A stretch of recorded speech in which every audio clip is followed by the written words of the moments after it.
Jose, Fox 26, your station for safety, and in the aftermath of the tragic school shooting, not only in Santa Fe, but others as well.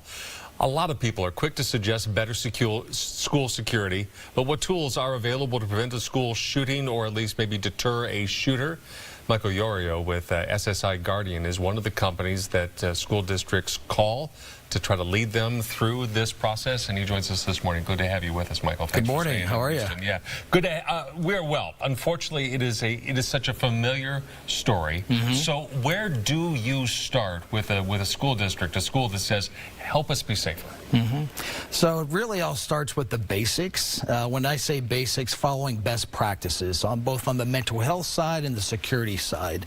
Advanced training, and training, not your typical active shooter training per se, but training that addresses mental health, threat indicators, behavior, things like that. So really looking at it from a preventative standpoint. And that was something I saw on your website. This is kind of a new element, is identifying people who may be in crisis before it gets to the point where there is violence. Absolutely. And that's part of the training that schools really need to implement. For example, bullying is the #1 attributing factor to school shootings.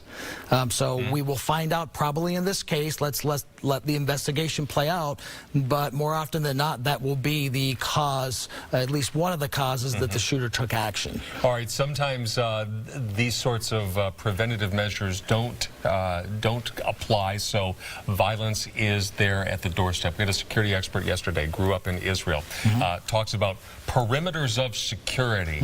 Our lieutenant governor talking about fewer doors and hardened entrances. What do you think about that approach? So perimeter security is great if you're protecting against an external threat. Okay. 95% of school shooters are students. So we're really dealing with an internal threat. And schools have the daunting task of having to prepare for both external threats from intruders, let's say, and that internal threat. So with such a high percentage of the shooters actually being students, they're going to be in the school.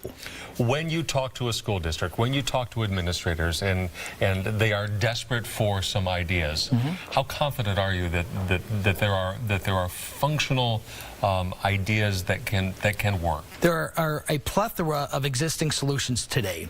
So it's a matter of schools implementing those right solutions, and whether that's training or a product solution or a technology piece that fits their specific needs. How long does this process sort of take? I mean, you certainly, I presume and hope that you've had clients where you can have quantifiable results. So if I hire you today, the school district says, "Help us today," when are they safe? Well, there are no guarantees, so all we can do is do our best to prepare, but actions can start immediately. Schools can start a robust training program within a matter of a week to 2 weeks. They can start to look at, for example, if they don't have door locks that are functional, that are good for lockdowns, they could start that. That's a matter of weeks as well, ordering the lock, getting the lock installed, etc. So these things are immediate, at least short term. You're looking at weeks and months, not years. Is it inevitable that our schools necessarily have to become hardened fortresses to protect the kids, those precious resources that are inside? I don't know if I would use the term fortresses, but they do need a level of hardening, and it's unfortunate. That does not exist in many cases today. That does not exist, exactly. So it's unfortunate. It's reality. We see this threat trending upward, unfortunately, Sadly. and so we have to prepare. We just can't ignore it. Michael Yorio from SSI Guardian, Wisconsin, Miami as well. Thank you very much. Thank you, sir. Appreciate your wisdom. Appreciate it.